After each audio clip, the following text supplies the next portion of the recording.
Hello there, welcome to the channel. Remember those OnePageRules models I printed out a few months ago? I remember. Well, I'm finally getting around to painting them up, and I want some terrain to go with the army. So in this video, we're going to be building some Alien Hives Terrain. This was a pretty quick build for me. I didn't really plan it out, but I did have a general idea of what I wanted to do.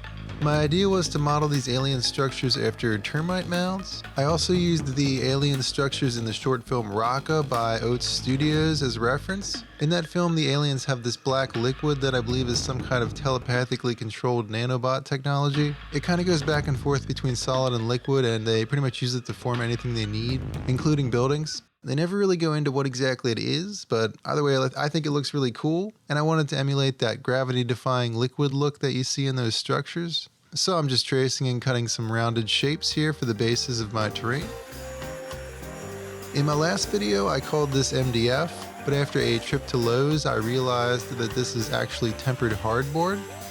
This tempered hardboard has a smooth side and a rough side. I like to face the rough side down so that it grips the battle map. MDF would work fine as well though if you have that. Next I laid the mount smooth side down on a 2-inch thick piece of foam board. And I traced the outline of each piece onto the foam.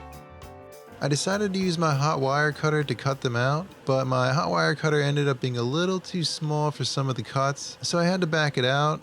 No big deal though. Next I scored the smooth sides of the hardboard bases and the foam, and I joined them together with hot glue. The scoring gives them a stronger bond. I wanted these mounds to have jagged peaks, so using the hardboard as a hot wire guide, I cut some angles into each piece of foam.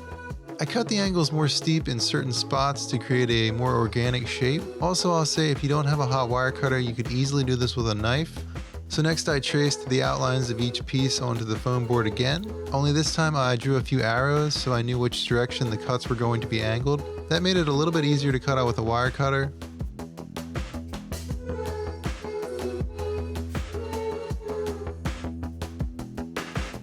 For the second layer, I split the larger mound into 2 pieces, and then once again I scored each piece and hot glued everything together.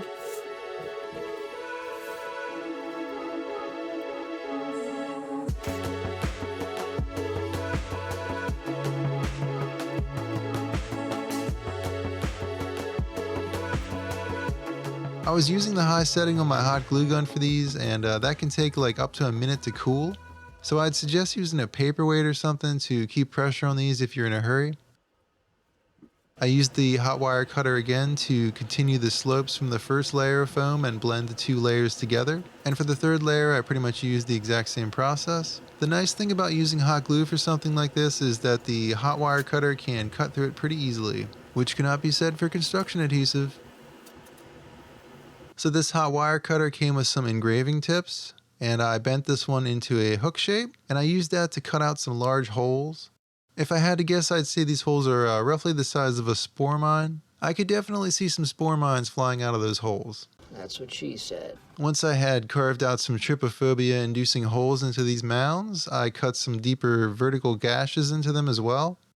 Some quick safety notes: if you're cutting foam, do it in a well-ventilated area, and also wear a respirator. Also, foam gets very sharp when you melt it like this, and it takes a few seconds to cool down, so avoid touching it until it's cooled down. I used a pair of pliers to fish out some of the loose bits of foam that got stuck in the holes. Then I used a regular wire brush to roughen them up. Hello? Hello? Anybody home? Then I went in with a little bit of spackling to hide the join lines.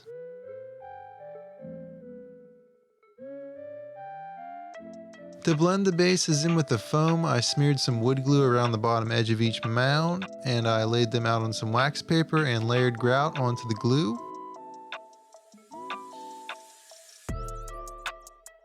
Then for some stupid reason, I decided to sprinkle grout into the holes.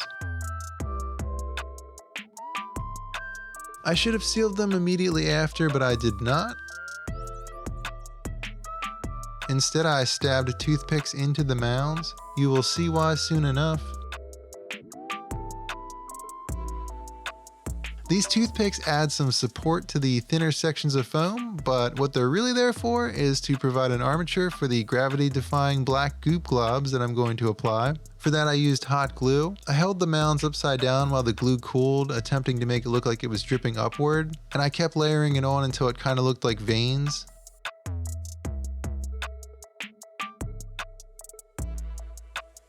It kind of worked. I've never really done anything like this before. If I ever do this again, I might try using a lighter or something to clean up the hot glue strands. I did consider trying that while I was doing this, but I was kind of afraid it would melt the foam. And honestly, I don't really hate the look of those little strands all over the place. I think it kind of goes with the project.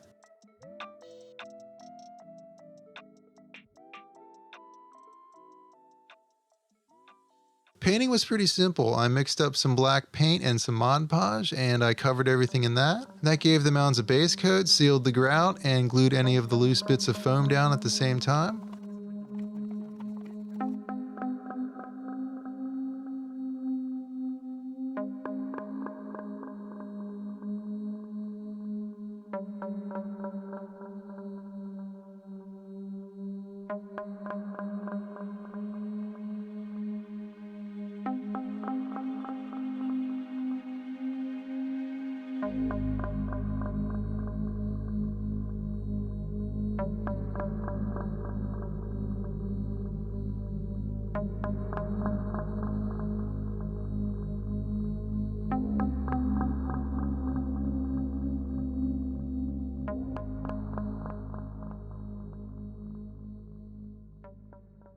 Then I decided to dry brush some red onto these hive mounds. That way I can use them as demonic terrain or even volcanic terrain.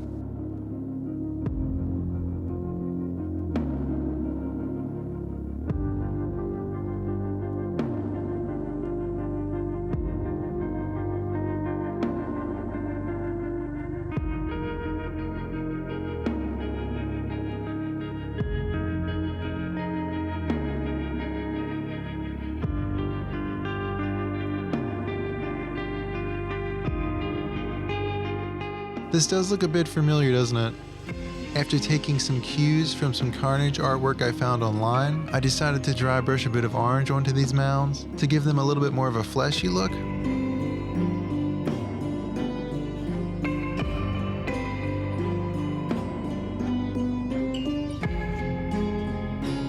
I may have gotten a little carried away with that, so I went back in again with some black around the bottom edges and some of the recessed areas. Finally, I gave these hive mounds a coat of gloss varnish to really sell the ooze look. And here's the finished product.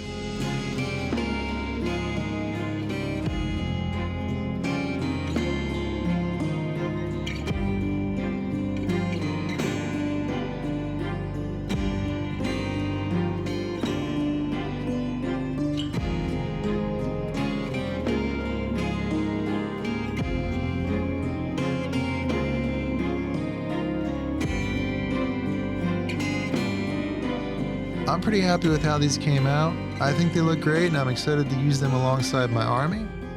Hopefully you found this video useful, if not entertaining. If you enjoyed the video and you would like to see more projects like this, please consider subscribing. Maybe hit that like button down below. If you want to help support the channel further, there are some links down below. Check them out. I hope you have a good day and I will see you later.